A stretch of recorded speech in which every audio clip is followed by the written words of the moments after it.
What up, YouTube? Timmy's here, and here is my review for Space Jam 2: A New Legacy. And I will say this right now: while it's not as good as the first film, I will admit up front, the first film I still prefer. I'm not gonna lie, I simply enjoyed A New Legacy. I found it so enjoyable. It was so cool seeing like some of the cool Warner Bros. IPs. It was a little hard to like point them out of the crowd because like the basketball game was like going so fast, like the movement was all going fast. So it was a little hard to like really pick someone like who's who out of the crowd. But we have of course seen from the trailer who is here. We see the likes of like the Mask. We've seen Batman, Robin. We've seen the likes of Jack Nicholson's Joker. Which, by the way, it is actually funny that Jack Nicholson's Joker is saying courtside seat because if you guys don't know, Jack Nicholson actually has set at courtside seats during Lakers games. So I always found that to be pretty funny right there.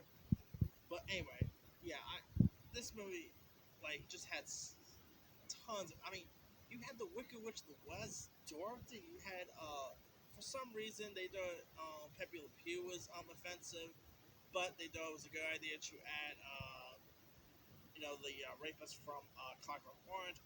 That still wrapping my mind from the head, but whatever.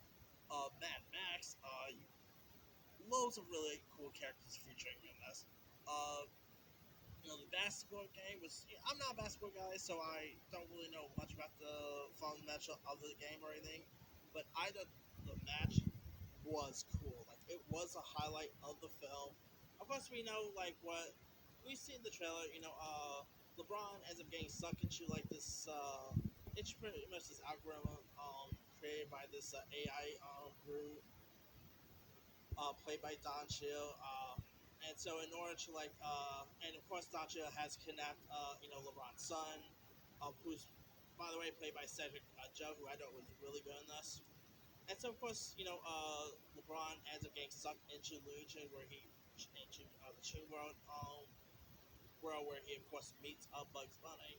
And so of course him and Bugs goes to different Warner Bros.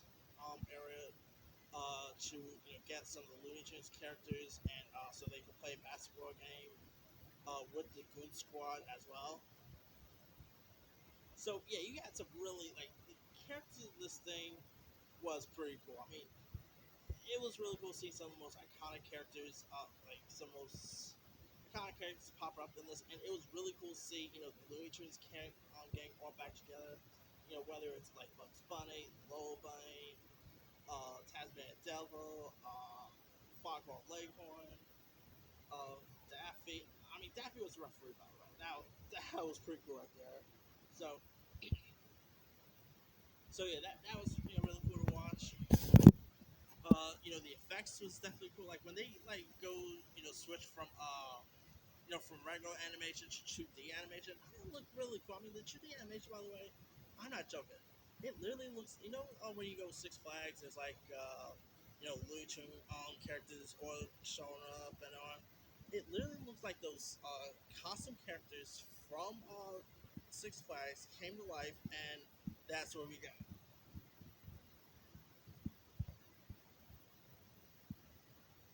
So I found that to be pretty cool.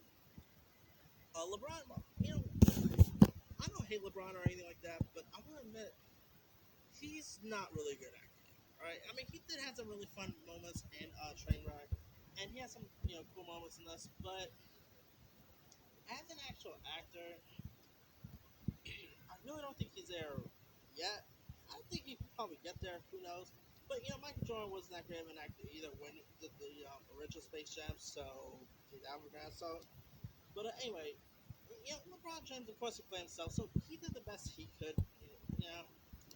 His wife, of course, played by Shanique Martin Green from Star Trek fame, was pretty good in this. You had loads of other cool celebrity cameos. We saw in the trailer, like, of course, Little Ralph Howie. It was cool seeing him pop up. So, yeah, I mean, it was also so cool seeing the Hanna-Barbera characters all together in one universe. I mean, come on, Flintstones, Jabberjaw, Jetsons, Scooby Doo. I mean, talk about nostalgia. Like, I'm not joke. This movie was just pretty much a commercial for Warner Brothers.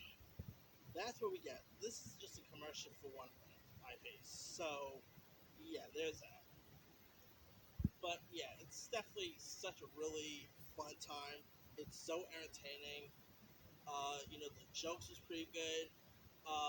The emotion stuff is really intriguing. Like the ending was pretty decent. Some cool Looney Tunes Easter eggs. There was also a really cool celebrity cameo, which I'm not gonna spoil, but the celebrity cameo had me giggling. But yeah, if you guys have not, the movie was of course directed by Girls Trip director Malcolm D. Lee. The soundtrack was also pretty good. I mean, obviously no one could be R. Kelly or anything like that, but obviously you can't get R. Kelly to do the soundtrack anymore, so they had to get other artists.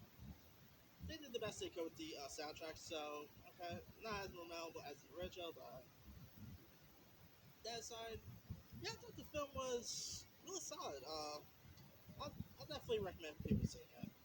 Anyway, let me lead you guys. Did you have a chance to check out Space Jam: A New Legacy? If so, what you thought of it? Did you like it? Did you not like it? Drop comments below. Don't forget to like, subscribe, hit that bell for more notification. This is Henry signing out.